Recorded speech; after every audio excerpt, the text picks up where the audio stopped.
Last time हमने बात की थी पाकिस्तान की स्ट्रेंथ्स और वीकनेसेस पे। आज हम बात करेंगे पाकिस्तान के नेबर यानी इंडिया की स्ट्रेंथ्स और वीकनेसेस के ऊपर। तो इंडिया की जो स्ट्रेंथ्स पहले हम देखते हैं, देन उनकी वीकनेस देखेंगे। इंडिया की सबसे बड़ी स्ट्रेंथ और वीकनेस एक ही पॉइंट पर, वो है उनकी पॉपुलेशन। इंडिया की पॉपुलेशन इस तक तकरीबन 1.5 अरब तक है और जो कि दुनिया में सबसे ज़्यादा है। ये इनकी पॉजिटिव इम्पैक्ट भी ये है कि इनकी जो मिडिल क्लास है वो इसमें काफ़ी ज़्यादा है, जो कि अट्रैक्ट करती है बाहर की कंपनीज को, ताकि वो इंडिया में इन्वेस्ट करें। डेफिनेटली जब इन्वेस्टमेंट आती है तो कंट्री इकोनॉमिकली ग्रो करता है। उसके बाद ये वीकनेस इस तरह है कि जितनी ज़्यादा बड़ी पॉपुलेशन है उसको उतना फैसिलिटेट करना मुश्किल है। उसके बाद इंडिया की जो स्ट्रेंथ है वो इसकी आईटी इंडस्ट्री है। आईटी इंडस्ट्री ने इंडिया में बहुत ज़्यादा बूम हासिल कर लिया है विद इन रिसेंट ईयर्स। उसके बाद जैसे आपको पता ही है, Bengaluru is called the next silicon valley. उसके बाद एक और चीज़ है जिसके ऊपर हमारा ध्यान नहीं जाता, वो है नॉन रीन्यूएबल एनर्जी में इंडिया के पास जो पोटेंशियल है, जिसको वो टैप करेगा आने वाले वक्त में, वो इस तरह के स्पेशली सोलर एनर्जी में। बिकॉज दुनिया शिफ्ट कर रही है रीन्यूएबल एनर्जी की तरफ, यानी कि हम दोबारा उसको बना सकें। So with in given circumstances it's a plus point for India. अगर हम उनकी इकोनॉमी की बात करें तो इंडिया का जो जीडीपी है वो 3.176 ट्रिलियन यूएस डॉलर है, क्योंकि हमारा 4 बिलियन यूएस डॉलर है। उसके बाद अगर हम एवरेज पर कैपिटा, जिसको जीडीपी भी कहते हैं या एवरेज इनकम पर ईयर कहते हैं, वो है इंडिया में 2256 डॉलर्स पर ईयर, लेकिन पाकिस्तान की जो वो 1600 कुछ है। इसके बाद इंडिया इस वक्त दुनिया की 5वीं बड़ी इकोनॉमी है आफ्टर बीटिंग यूके रिसेंटली।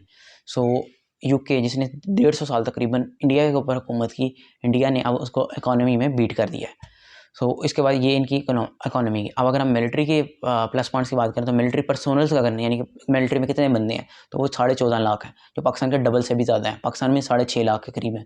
उसके बाद अगर हम एटम बॉम्ब की बात करें तो 1976 से इंडिया एक एटमी ताकत है। तो इसके बाद अगर हम उसकी स्ट्रेंथ की बात करें, मिलिट्री स्ट्रेंथ की, तो दुनिया में चौथे नंबर पर इंडियन मिलिट्री की स्ट्रेंथ मानी जाती है।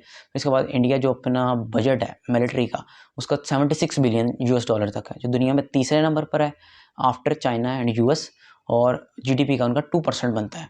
इसके बाद इंडिया के पास 2 एयरक्राफ्ट कैरियर हैं जो कि किसी भी मुल्क के लिए एक अहम रोल प्ले कर सकते हैं। इसके बाद अगर हम वीकनेसेस की तरफ आते हैं तो वीकनेस इंडिया की जो सबसे बड़ी है वो है इनके लिए पॉवर्टी। पॉवर्टी इंडिया में इस टाइम ऑलमोस्ट 30% के करीब लोग बिलो द पॉवर्टी लाइन रह रहे हैं, जिसकी वजह से इंडिया को आगे बढ़ने में मुश्किलात पैदा हो रही हैं। उसके बाद जो इनका मसला है वो करप्शन।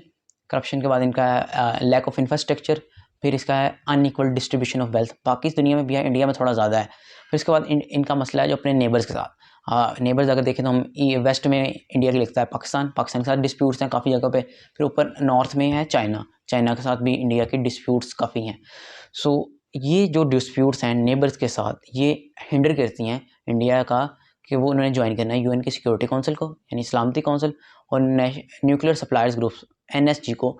लेकिन ये दोनों ममालिक जो जिनके नेबर्स हैं वो इसके इस अज़ाइम को रोकते हैं।